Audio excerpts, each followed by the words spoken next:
If you are a parent to a child with ADHD, there is a very high probability that you may have ADHD yourself or some sort of neurodivergence.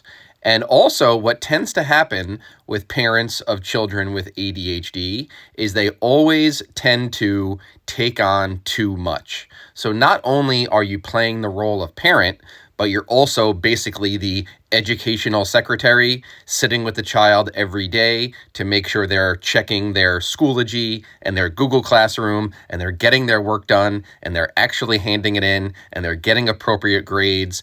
You're also playing the role of social and trying to get them interacting with peers and getting involved in different things.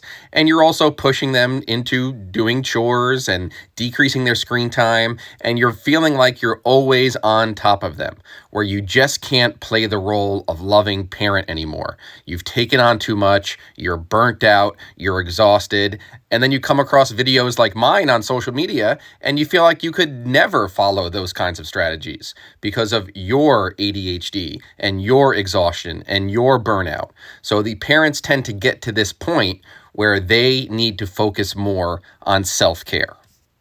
One thing that I often see in the families that I work with is there's one parent that tends to do the majority of the working, the traveling, who's always busy, and there's one parent that really takes on the role of parent and is around the child all the time. So they take on the vast majority of the parenting role. You very rarely see a 50-50 between partners. So there's one parent that takes on the majority of the role.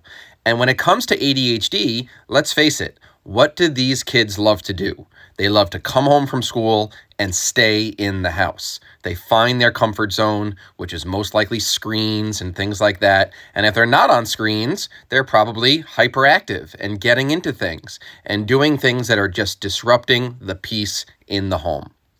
So if you are a parent to a child with ADHD and you feel like you are just constantly surrounded by your child, you are simply just around them too much to the point where you can't be your best self. You are taking on the majority of the role of the parenting and you have gotten to the point of exhaustion and burnout. It is so unbelievably important that self-care and time to yourself become a primary focus. Many parents often feel guilt when they ask for time away from their children, or they focus on things that are just about themselves. But this is so important for you to be the best parent that you can be. One thing you're going to want to do is keep your child active. Sign them up at things like the local YMCA, after-school activities, sports, groups, and their approval is not needed. You know it's best.